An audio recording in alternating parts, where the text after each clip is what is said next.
Pardon? Better approve minutes. We're not approving minutes. Then you done. I'm done. Okay, I'd like to call to order our finance committee for questions, comments. And I will call to order the Warren County Finance Personnel soon. To order. Thank you.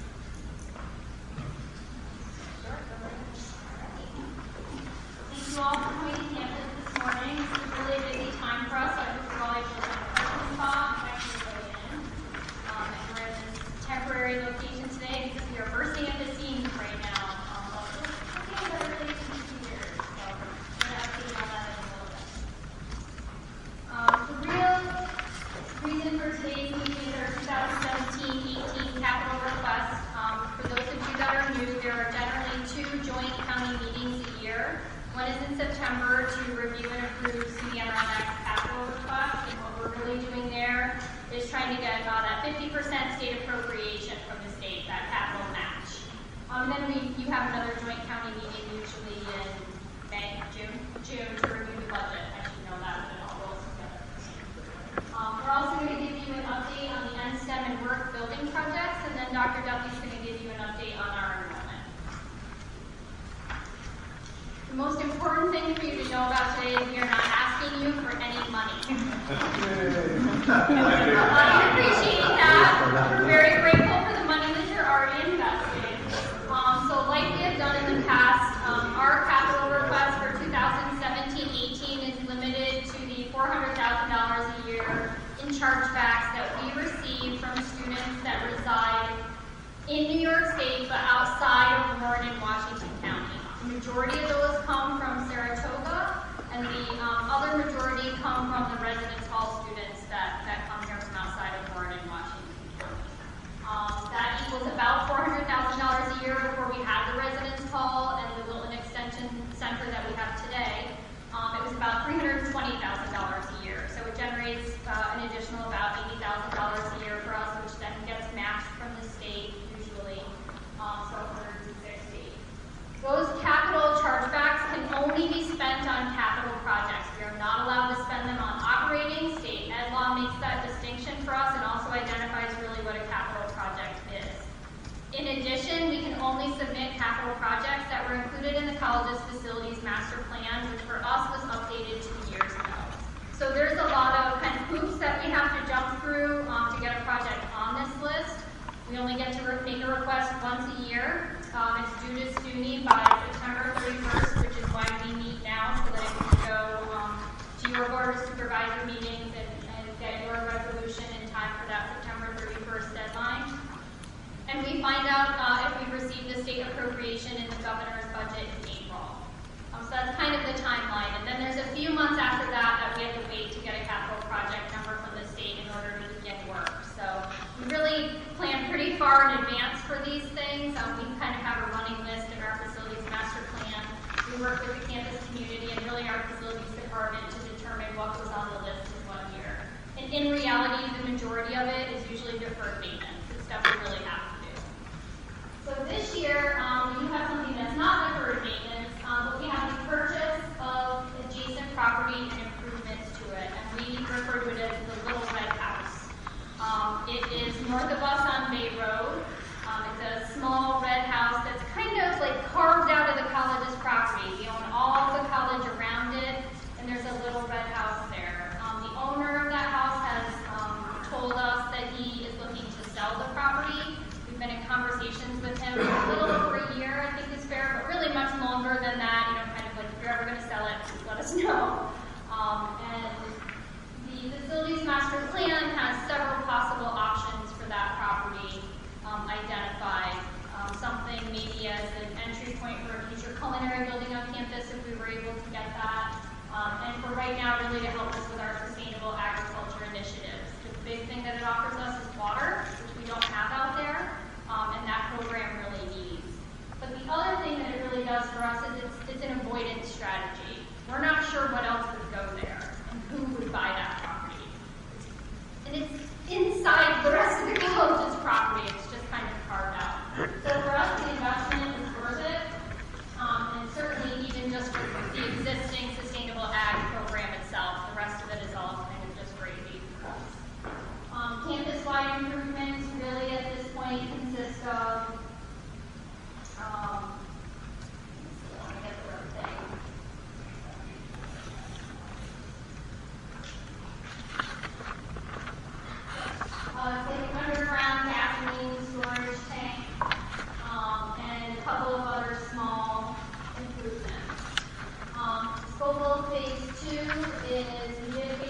this year, and that was moving the computer lab up into the library to kind of make it more of a 21st century learning center. We broke that project out into 2 phases because we didn't want to disrupt the entire building at once. So phase 2 really has to do with shoring up our IT space and infrastructure, as well as completing the renovations to the classrooms in that building and some of the renovations within the library itself. We're also going to paint the inside of that building. Wayfinding signage is the completion of a project that already existed. You may have noticed some of the nice wayfinding signage around campus when you drove in. We did the majority of that project over the last 2 years, and we just have a little bit of it left to finish, and that's really the wayfinding signage in the entrances to buildings. So we did all the exterior first, and now when someone gets to a building, we really need to let them know what's inside. Energy improvements, that one is with a donation. We received a donation for sustainable energy, and what we would like to do is match it and build a solar PV battery backup to support the college's pump house. Right now it has no generator. When the power goes out, it stops working, and the facilities department has really identified this as the optimal place to really get some sort of backup installed. But in addition, we have the opportunity to really showcase some sustainable energy initiatives in doing so with that battery backup. It also will meet Governor Cuomo's initiative that all SUNY campuses would have some form of sustainable energy on their campus within the next few years. We would technically need it with like the light poles that we have and the solar crosswalks, but that was not his real intent. This would be his real intent. Warren Hall Student Center Student Success renovation. That's a large project that the college received a grant for from the SUNY Investment and Performance Fund. And it was really so that we could get all of our student success advisors in one location, and so that students would know where to go, and really to update the entrance to the campus, the space between Warren Hall and the Student Center that hasn't been updated in a long time. It is the front door to the campus, and it really doesn't showcase the kind of quality that this campus is at the current point in time. So we received a SUNY grant for that, and the FSA has generously agreed to donate some money as well. So we're just seeking state matching appropriation for that. That's not coming out of our chargebacks. The FSA is giving us those funds, and we're just looking for the state to match them. And the last thing requires a little bit of explanation. So you've already approved a project for the Workforce Readiness Center FF&E money that the foundation is raising for us. That did not get approved in Governor Cuomo's budget last year, so that's off the table as far as the state is concerned. There was a little bit of confusion at the Division of Budget related to this, and in addition, they really wanted to see our campaign kick off and see that some money had been raised before they agreed to match the appropriation. We're in a much better place now. We have raised some money. They're happy with where we are. We've worked with them, and they said resubmit this year. So we refined the number a little bit, and we're resubmitting. It's not additional. It's that the project that you approved previously is essentially dead and off the table. So when you take out the donation, the FSA money, and the foundation money, we're down to the $400,000 a year in chargebacks that the college receives from students outside of Warren and Washington counties. That's really what we kept it to this year. It makes sense. We have a lot going on, and these are really projects that we really need to progress at this point in time. Does anyone have any questions about any of them? The $180,000 for the property, is that workspace, or you can put some things together? That includes improvements as well. We did have 2 assessments done of the property. So we know they both came in really very, very close to one another. So we know about how much it's going to cost, and then we put in there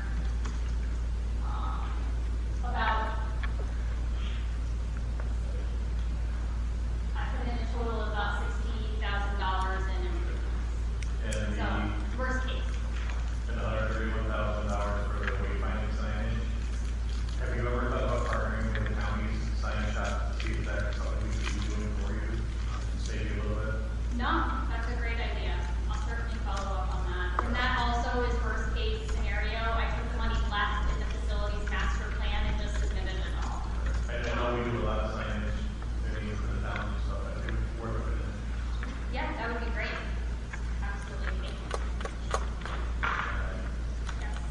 allowed to carry chargebacks from one year to the next? Yes, you are.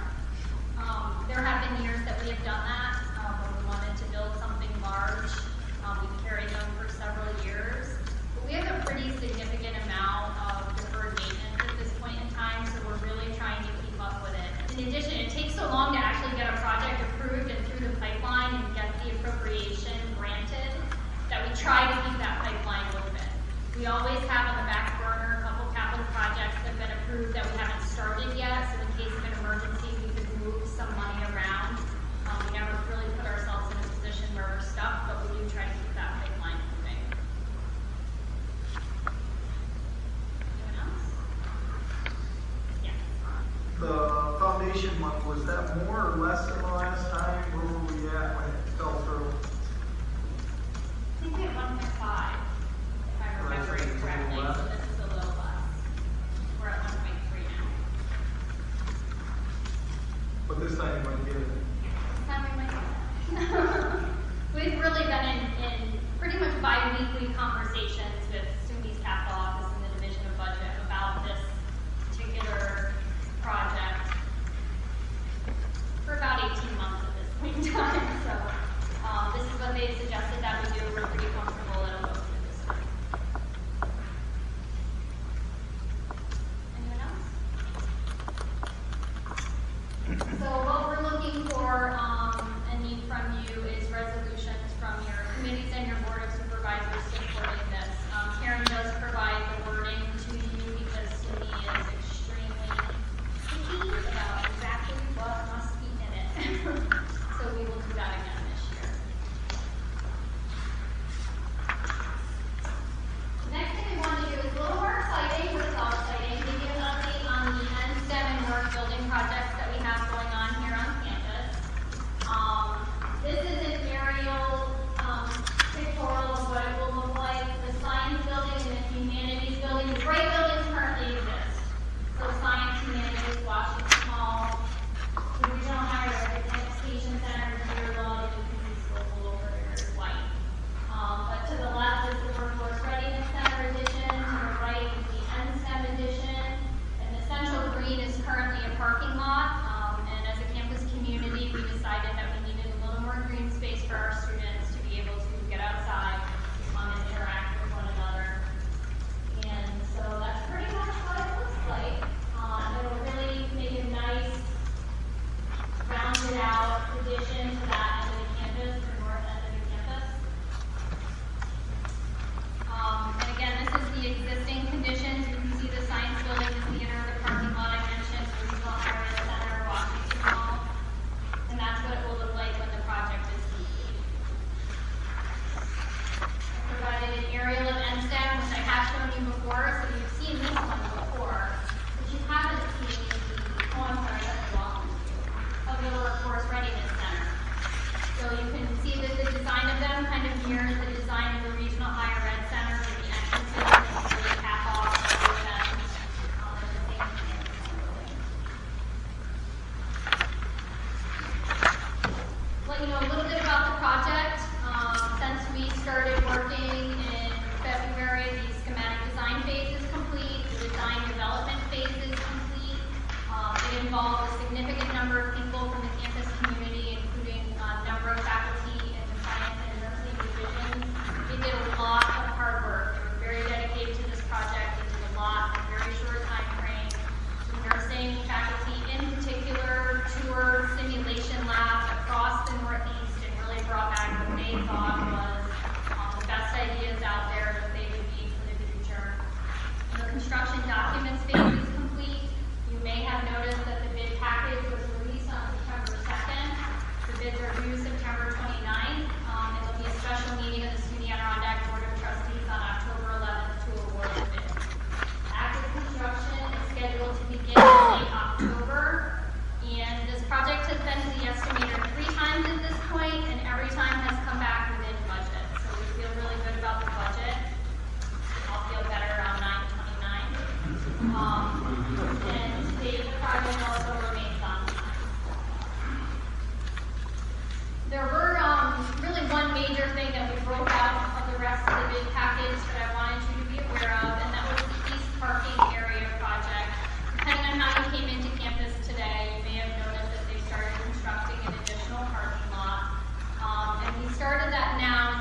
October, so that was complete, and we would actually have a place to put the cars when active construction started, and that existing area really became part of the construction site.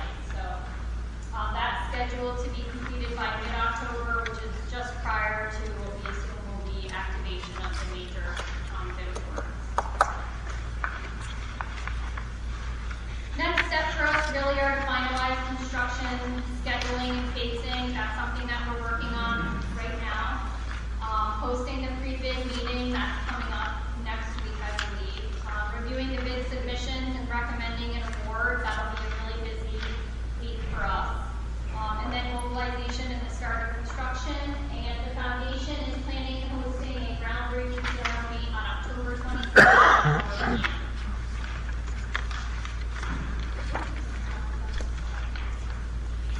Any questions about NSTEM and work? Yes. What's the completion date? Estimated completion date? The excavation completion? No, completion date. Estimated. It's different for different parts of the project. So the NSTEM building is estimated to be complete within a year. So it's going to start this fall. It will be completed for fall occupancy of 2017. So quick project. The materials that were chosen for the outside of the building were chosen because they were quick to get up, and it will allow us to start doing the inside work. Once that is done, the renovation of the existing science building will start, and it will start with the abatement of the asbestos. So that will happen right at the beginning of the summer months when there's the fewest number of people on campus, and we can get that work done. The Workforce Readiness Center is something that we're working on right now. So it right now is scheduled to start in the fall as well, and be completed along with the NSTEM building. So there's different phases of the project. Workforce Readiness Center is proving to be a little bit of a challenge because the electrical goes through the existing science building. So we're kind of talking that through right now. But everything will be done fall ready. Yep. Looking at this key parking lot project, that looks like an awful long walk. So they'll be putting in lighting, and in addition, our facility staff put in a sidewalk that goes out to that this summer in preparation for that work, but there will be lighting out there. Here's the thing, like, I worry about these parking lots. We put cameras in the parking lots, and it really is a nice deterrent. That parking lot, it looks far, but it's really not any farther than like the parking lot that we have across from the science and the theater building. JMZ did kind of do that analysis for us, and it's actually pretty close to like Scoville and Deerlove, but we are going to put a lot of lighting in there, and we do have cameras. And our security staff do rounds consistently. And our largest parking congestion is during the day. Yeah. So I would anticipate that the use of that parking lot would be less during, unless we have a larger event on campus. Yes. Just a little different subject. Are you concerned about the decrease, 4% enrollment this year, and what do you think? What do you attribute that to? Dr. Duffy's going to talk about that in just a minute.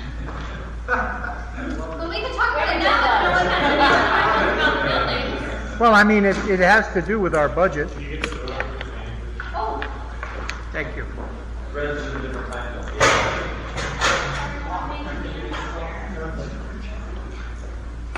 any other building questions? Oh, yes. Oh, okay. The simulation labs are the nursing simulation labs, and they simulate what would happen in a real hospital setting. So they have mannequins that the faculty control from a control room outside of the lab, and they make the mannequins do different things that would happen in real life, and they assess how the students react to those situations. So they really get that learning experience before they go into the hospital setting. They get it in the simulation lab. In addition, we've worked with Glens Falls Hospital on making sure those simulation labs include what they need to continuously update and train their nurses and provide them with the additional continuing education that they now need. So we really partnered with them in making sure the labs not only met our needs,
have more students that we've been able to house beyond that, and that's a good thing, obviously, from a financial perspective, and of course, for the college and meeting our enrollment goals, et cetera. So things are going well there.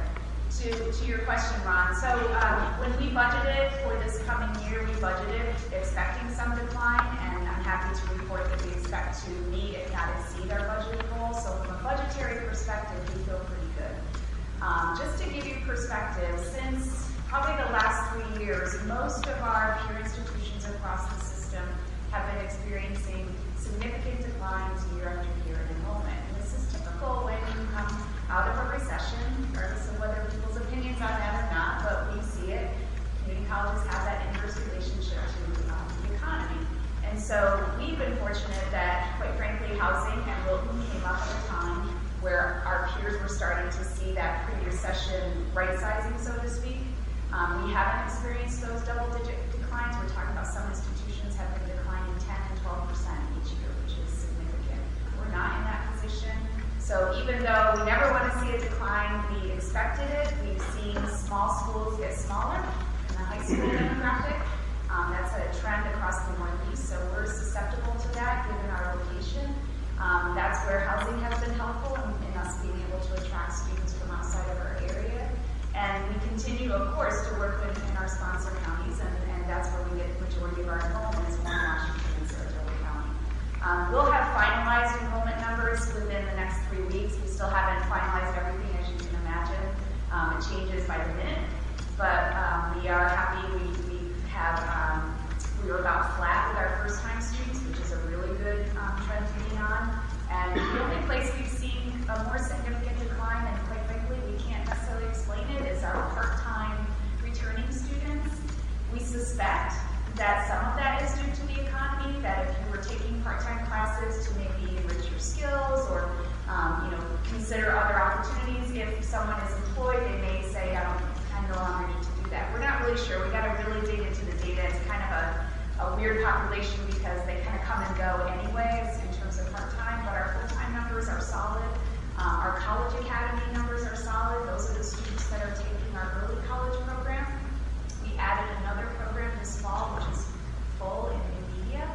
So we're increasing the numbers of students who are taking courses, college courses during high school, which we know even taking one college course shows a significant increase in students being persistent to graduation and completion. So we know that's a good strategy to help more of our students become prepared for college.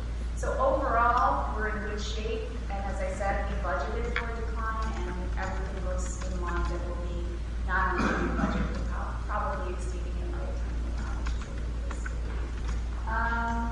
And so we expect right around 3,900 students when it's all said and done, which is still ahead of where we were a couple of years ago.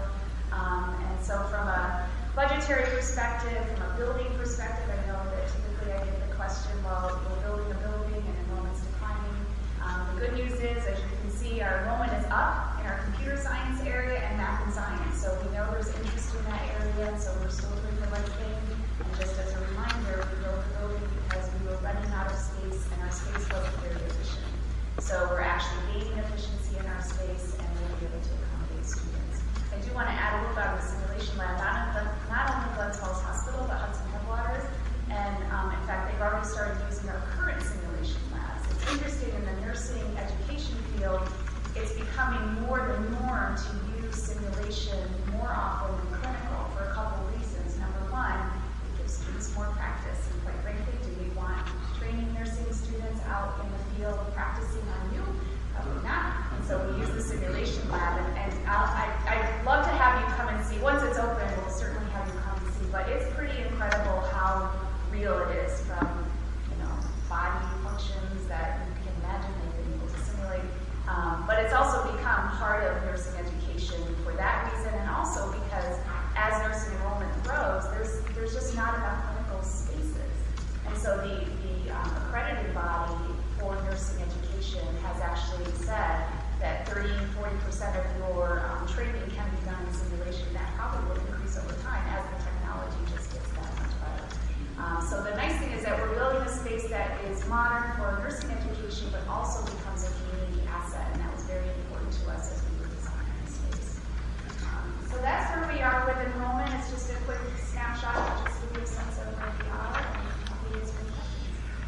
Your tuition, what's your increase? We increased just less than 2%. How much? Less than 2%, or 3%, I'm sorry. And we're right under, a little over $4,000 for full year tuition. We're still within the bottom third of our peers, so we feel like our tuition is certainly on the low Does that side. reflect on the, you think, on the 4% less enrollment than last year? Say that again? Does the tuition itself impact the 4%? No. That's- If your question is, do students make their decisions based on that?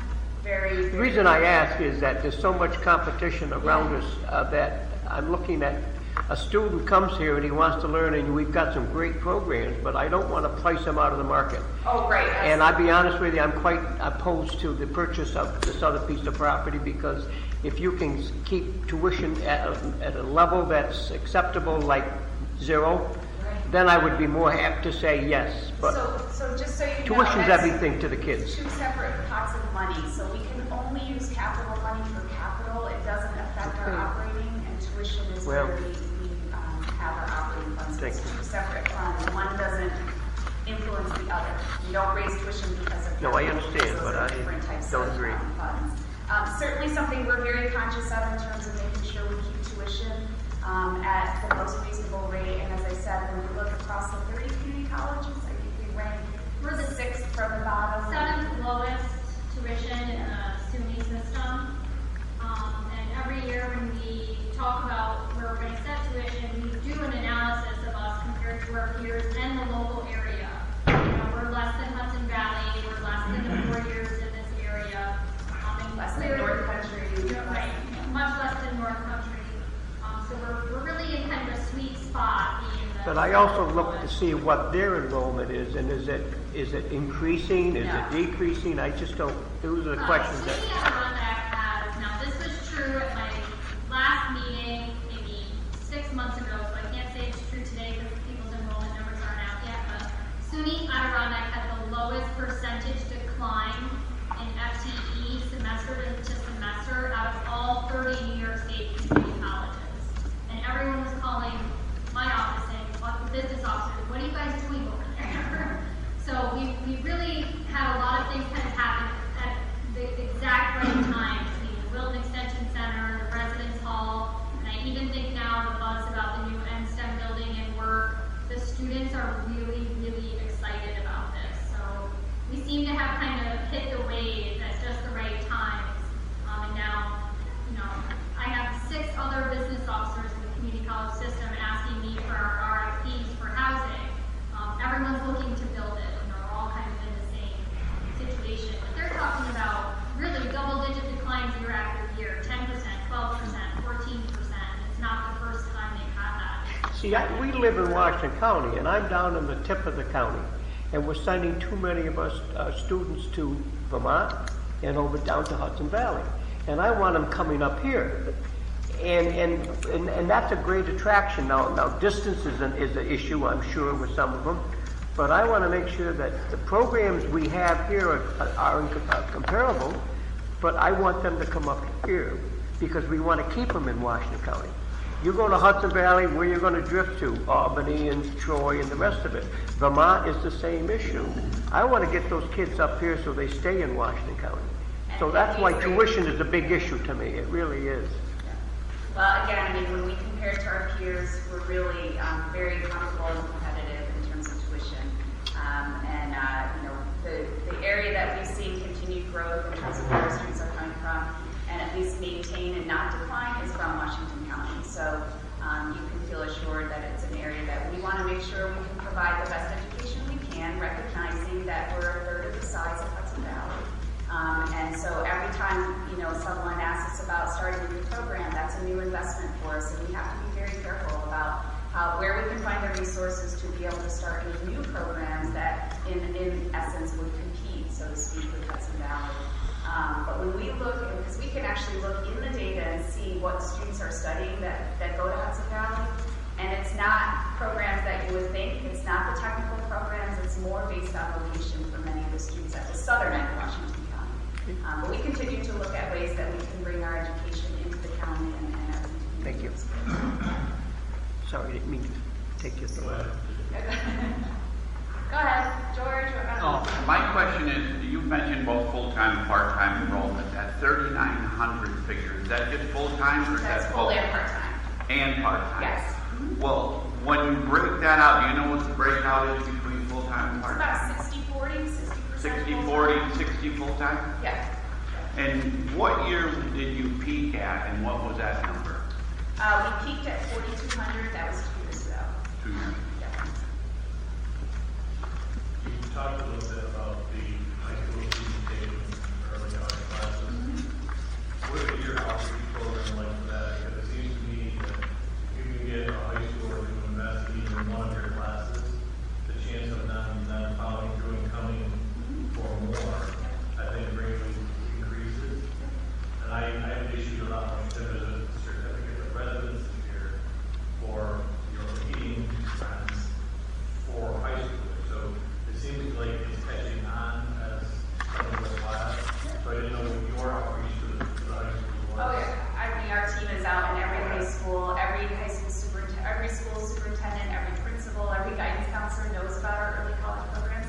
And we have a nice range of students from all the different schools in Washington County, in Warren County, and in Saratoga County. So, as the programs continue to grow and become more popular, we've seen more and different schools across Washington County in particular. It seems like a great way to have them messaging. Yeah, absolutely. Yep.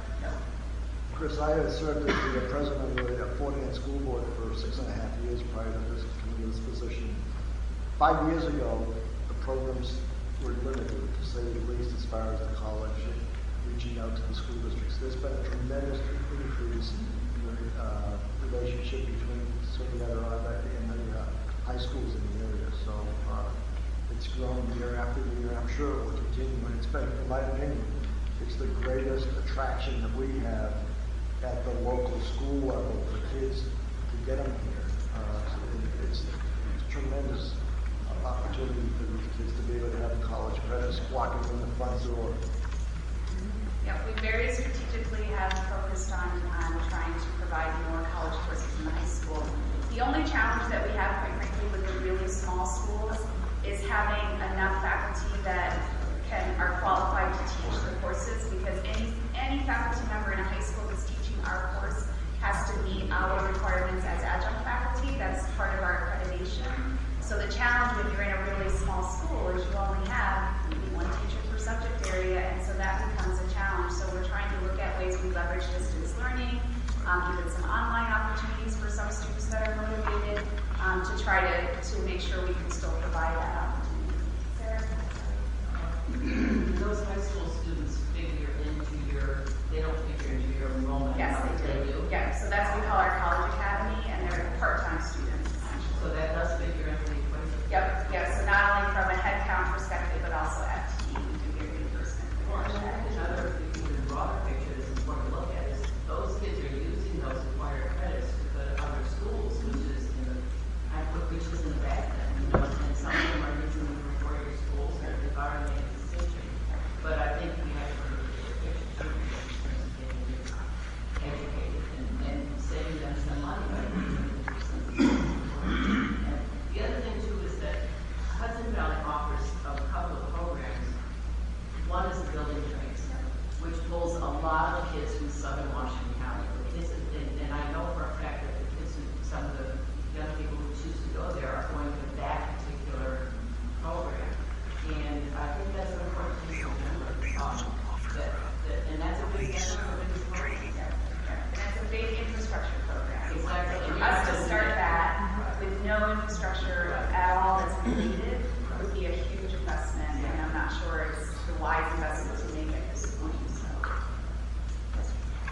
kind of a vision thing here with your dorms at capacity, which is a good thing, and the attraction that is, and the impact of the new STEM building.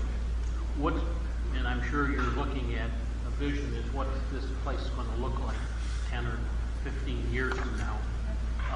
And also the ability to get this 4-year and have somebody complete their nursing program right here without having to go to someone else. What are you looking at? What's 5 years from now? And as crazy it might be, is the additional plans for more dorms. Every time someone says this, Don't even go I there.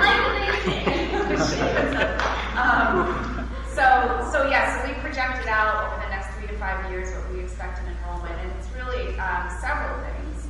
First of all, retention is probably the biggest focus that we have, making sure that we can keep the students that we have all the way to completion, and that's been our driving force in terms of a lot of our strategic planning. So we heavily invested in advising, knowing that that's a good practice that we want to make sure we support that. So every student has an advisor that's following them, coaching them, and helping them to get towards completion. Putting money into supporting students when they're in classes. Those are all strategic initiatives to support retention, which we then will translate into increased enrollment. So that's one piece. And then, of course, enrollment strategies with housing, with some new programs coming on. We have our cybersecurity. We have 2 new cybersecurity degrees that are right now at State Ed and SUNY, expected to be approved. So we'll get those. That's a very up-and-coming field that we think we will be able to attract new enrollment. And continue this year, we're focusing on doing a scan of our labor market and helping to inform any other new programs that we think are viable and something that we can invest in. As far as building other housing, I'd like to see a wait list maybe for a couple years before we really think about that. But we have talked to a couple of people in the neighborhood that have apartments that we could maybe use as overloaded if we find ourselves in that position, and consider that down the road. We haven't made any specific plans in terms of increasing housing, but when this facility was designed, it was designed that if we wanted to expand, that we could. So we have some of that available to us if we were able to be fortunate enough to secure some funds to do so. I will work with my friend Mr. Shea to, I think it's a good thing to buy that property. I think down the road you'll rue the day that you didn't get it. Yep. Thank you, Jude. You said there's 408 beds, basically. What percentage are the numbers that are in county, Warren, Washington County, to use that, versus how many are from out of the 2 counties? I don't have the specifics for this class, but typically we've been, as we've had more history, we've been seeing it's about maybe a 30 to 40% of local students born in Washington County, and then Saratoga County, Capital District, and then other counties outside of that. So that I think that's probably where we'll end up this year, but I just haven't even seen this. So about a third, then? Yeah, about a third. Yep. Is there a number where the increase in students starts to cost you money by having that faculty? Where is that sweet spot? Yep, yeah, well, we've been working very hard on that to find our sweet spot. We had such a surge of enrollment 2 years ago, as a lot of schools did. And so you have to add sections in order to accommodate, and you typically fill those with your adjunct instructors. And then as things kind of level off, you have to reassess that. And the academic leadership here has done a great job of saying, okay, we don't need as many sections anymore, which in essence helps to reduce our instructional costs and still meet the enrollment demand. That's always, it's an art and science, because you don't always know exactly what students want to take. You know what they're required to take, but you've got, 3,800 students taking different pathways. You do the best you can, use a lot of history in order to do that, but we've been able to right-size the schedule to meet our FTE and keep that in line. That's really important. You don't want to have an over-subscription of courses that are running at low levels. That's not an efficient use. Not all growth is good. Right. But in some cases, you run lower enrolled sections because this is what a student needs in order to complete a pathway. So you're always trying to readjust that semester to semester. But I would say this year, the leadership has done a really good job of being lean, but still meeting the needs of the students. We were pretty much at capacity at the 4,200. Yeah. We were That was kind of bursting at the seams for like the normal time that students want to take courses. If we had really pushed, night classes, weekends, we still have that flexibility. But for the time most students want to take courses, when we were at 4,200, there wasn't a free parking spot and there wasn't a free classroom. So it's kind of a gauge for us as far as growth in our existing facilities. So that's kind of your high water mark. You kind of already know that.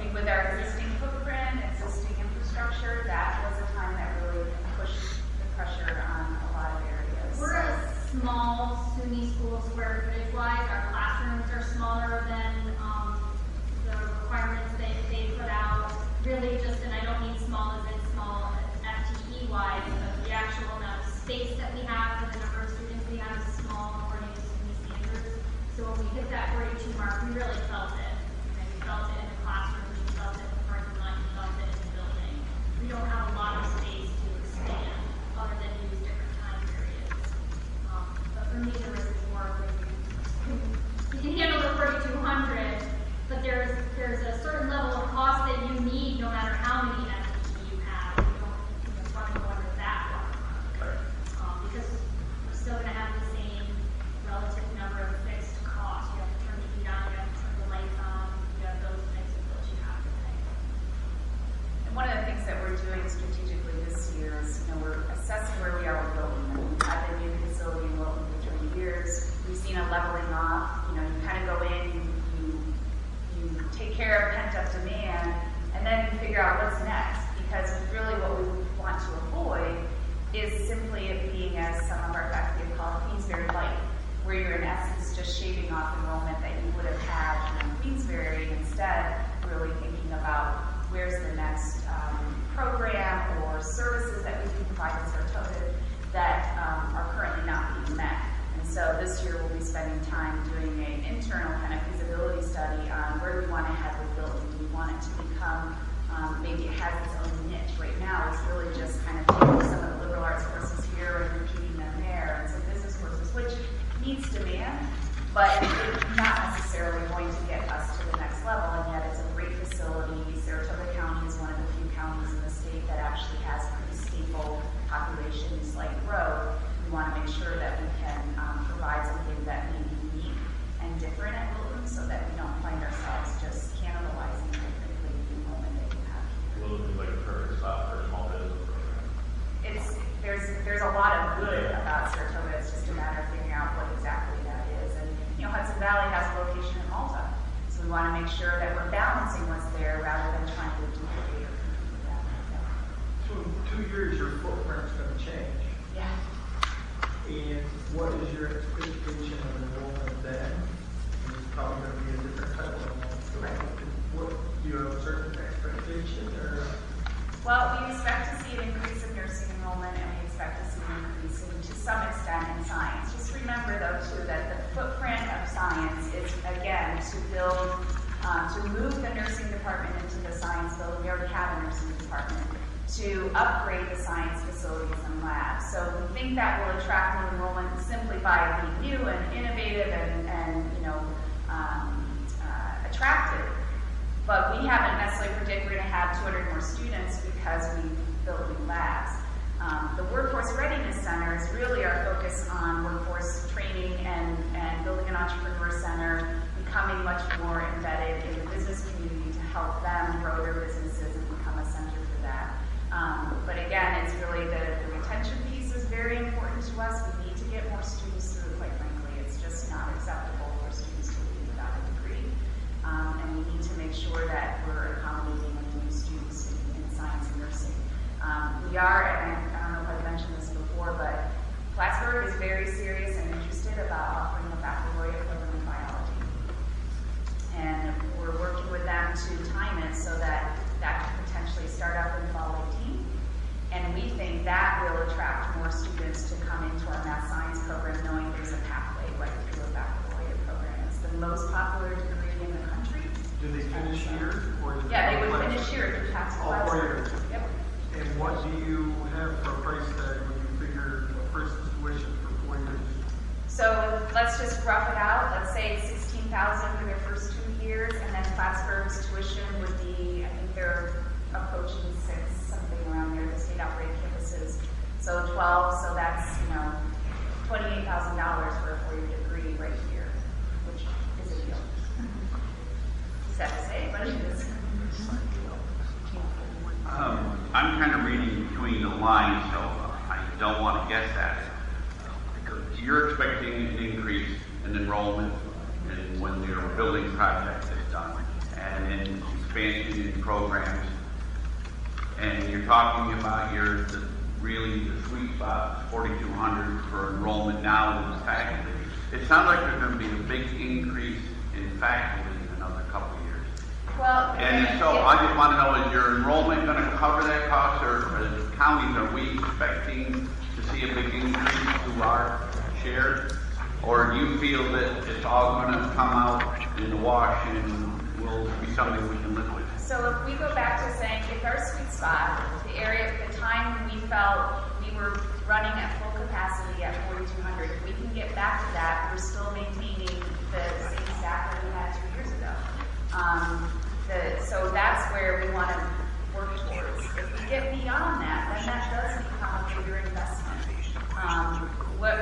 Any time that we look at increasing, whether it's program enrollment, a new program, we're always looking at, will that program bring in a sufficient amount of enrollment to cover the cost of any additional instruction?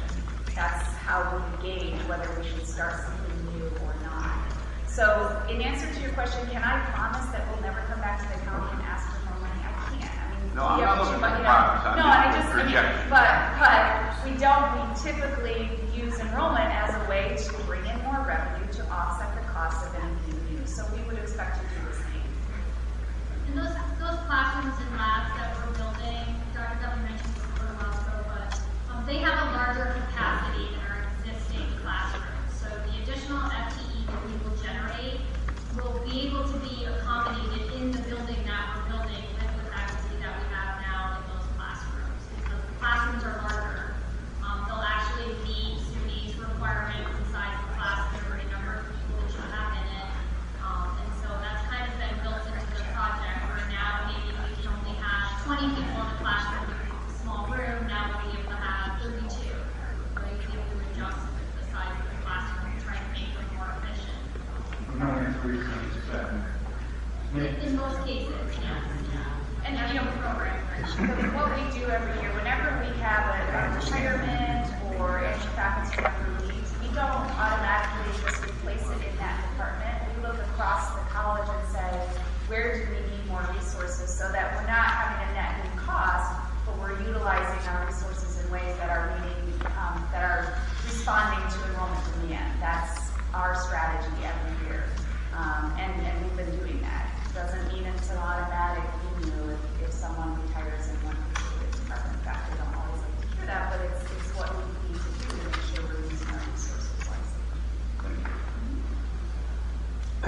Are there any factors that control the FTA? Is there anything we can do to increase the chargebacks that other counties are paying? Like, I don't remember the formula that they use to come up with the FTEs. Is there anything that we can do to drive our operating rate up? Increase your contribution. So it's a good question, and Well, no, it's not a good answer. It's one answer. that's how the formula works. So what the chargeback formula does is essentially charge back to non-sponsored counties. So everyone other than Warren and Washington County, what Warren and Washington County contributes for FTE. That's the way the formula works in a perfect world. We've always followed the laws, so that's the way it works at SUNY ever on that. You may notice small differences, and I know you check it every year. What are we paying for FTE compared to what the chargeback rate is? We've done a pretty good job of keeping yours a little lower than what the chargeback rate is. But essentially, that's what the law is telling you to do, and that's what the chargeback formula does. It calculates what Warren and Washington County provide for FTE from Warren and Washington County, and we charge that back to the other counties, so that you're not paying for some other county's resident, and everyone's paying the same. So in reality, that is the answer. For the chargeback rate to go up, our sponsor contribution has to go up. And we have one of the lowest chargeback rates in the SUNY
should they be a sponsor? And, no, they shouldn't be a sponsor. I mean, they wouldn't want to be a sponsor.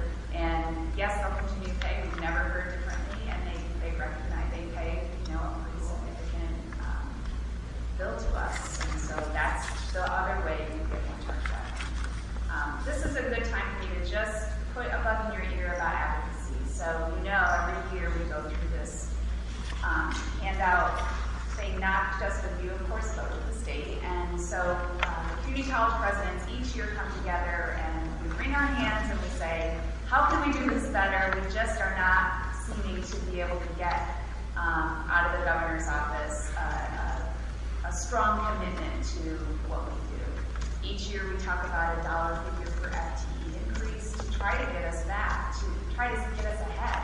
We're now at the point where we were in 2008, 2009.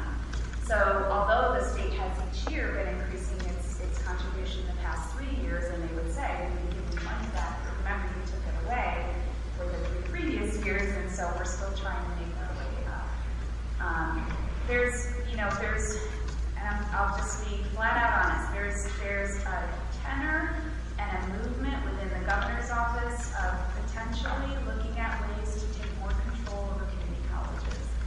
And something that I think you all should be aware of and conscious of and have a voice one way or another. Last year the Association of Counties stood up and really, had a strong voice about supporting community colleges. We need you to do more of that if in fact counties still want to have a role in managing community colleges. The state is making a lot of signals that I would indicate they want control. If they legislate it, that's where you all come in, as well as our local boards of trustees. I can tell you that most of the community college trustees and the presidents, we want to have our local control. We think it's a better way for us to operate. We know once the state takes over your operation, it's a very different environment. So I need you to be aware of that. We're monitoring it, and we're trying to come up with a different advocacy strategy to work with the governor's office to try to get the community college funding never gets in the governor's budget. The practice has been, the ledge will take care of that, and we're not going to put any money in the governor's budget. That's a problem. So we're trying to come up with a way to provide a package, so to speak, for the governor to feel good about supporting community colleges, very specific strategic initiatives that we think will make a difference in terms of the outcomes for students. That's very important to the governor, as you know. They're competitive. Everything's about getting a trained workforce and economic development. And so we're trying to come up with ways that we can say, look, if you invested this amount of money across the system in these 3 practices that we know work, we will be able to perform even better. And kind of take that out as a separate item and still look at FTE as our operating dollars. It's tricky. But I think the bigger concern you all should have is this tone of, it just would be better if community colleges were just selected to the state operating campuses. And some days it feels like that might be a good idea. The state operating campuses, the state pays their salaries, the state pays their benefits. They don't have to worry about that in their operating budgets, we do.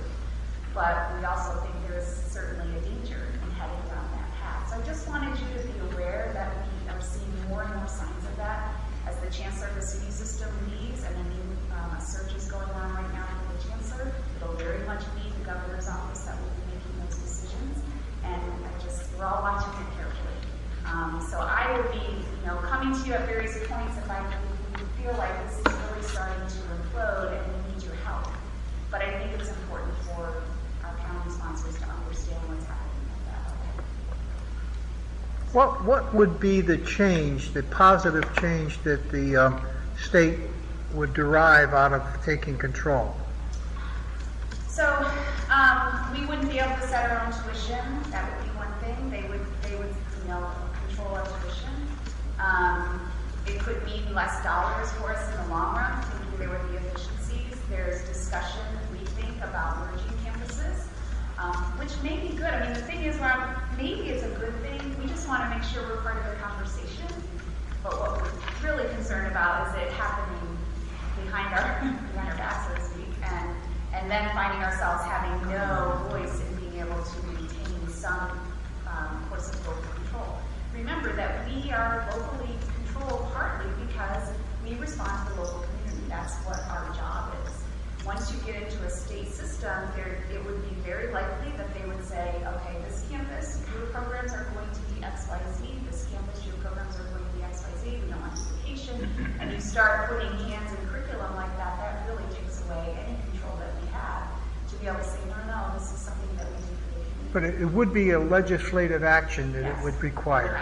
Exactly. This would be changing state ed law, and et cetera. But, you know, at the end of session last year, there was a bill introduced that kind of threw us off guard, and that was that community colleges would be required to basically receive permission from the state to offer new programs. They could only be approved if they had demonstrated workforce outcomes, and if the students got jobs, then we would get money.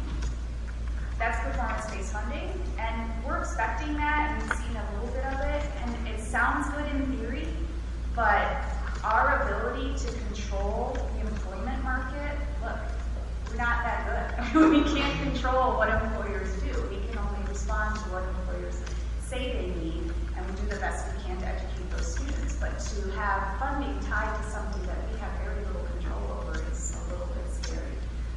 But that came at the end of session last year, and it just got introduced, and it was moving its way through the Senate very quickly, and we had no idea. So it's those types of things that we're seeming to have more momentum. As money is tight, you look at ways that you can pull back and control and your expense. It seems to me that you can't lose sight also, we shouldn't lose sight of the fact that there are, as you say, bigger forces here. The number of households that have school-age children, more importantly, the number of households in New York State that have school-age children heading to college has been historically a declining universe population, and how we compete for those students, and based on the programs that we offer and the facilities that we have. And I think back to the decision, some of you I know were involved in the having to approve the use of the property for the dorm, and there was a lot of discussion at that time. And I understand each year that must be quite strained. Are we going to make the number? Are we not going to make the number? So I can appreciate that. But at the same time, I look at it and say, but for that investment, but for that vision that folks had, and kudos to them and to the people who support that project and the people who manage that project, because all that feeds into this financial network, especially for students that are looking for independent living while they're going to school, whether it's from Warren or Washington County or from some other county, based on a 40-60 split, at least based on the last census. I think that the folks that had that vision, that implemented that vision, that continue to manage that were right on the money, and kudos to all of you, really. When you think about at least to this point in time, the alternative, right, which is a dorm that's below capacity, and more Some of our importantly, peers for the first time were below capacity in their housing this year, which is surprising. so that universe that you're competing in for school-age, college-bound children, it has been a declining population for decades here in New York State. So sometimes a smaller decrease is, in fact, you're competing more effectively. If you see what I'm saying statistically, you just can't say, well, it went down X hundreds of population, so therefore we're failing. It may be that we're in fact competing more effectively within the universe that we're operating in. We measure some of that by our application pool, and our application pool is strong this year, so there's interest, and then our accepted pool is strong, and so if we move people through the process and it pays off. But you have to work really hard. We're competing not only with other community colleges, we're competing with four-year institutions. One of the real reasons we've seen some drop in retention is not because the students are failing out, it's because they're transferring early. And for the student, great. We've done our job. We've helped you get to the next level. But it certainly doesn't look good when you calculate out statistics.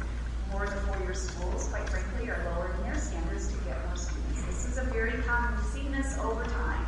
You know, as demographics shift and the whole competitive market in higher ed changes, and four-year schools become less competitive to fill their spots, that impacts us.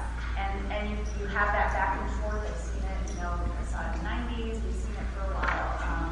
And so you're competing not only just with whether to go to college, where to go to college, your four-year institutions, every single piece of that.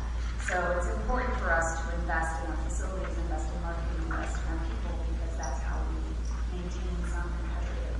I think the number of households in New York State that had school-age children has declined from, I think, a peak of 2/3, well over 60%, to what it is today. It wouldn't surprise me that it's below 30%, but I don't think I'd be off by very much.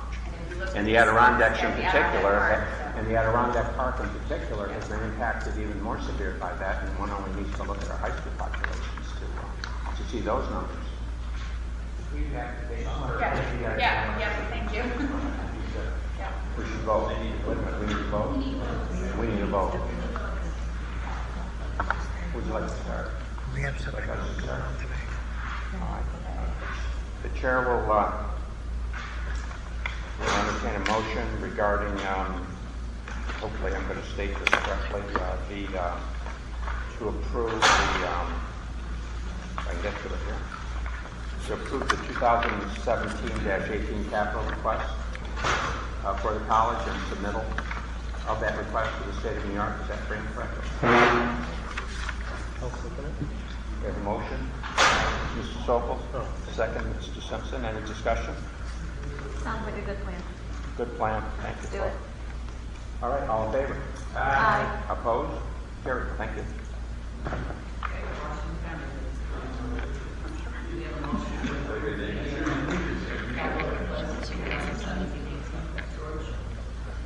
Motion, seconded by George.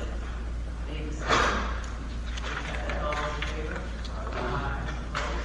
Motion passes. And next committee, motion to take this to the full board. Hey, Brian, second. Sarah? Discussion? All in favor, say aye. Carried. Opposed? Chair will entertain a motion to adjourn. Mr. McDivitt, Mr. Simpson on second. All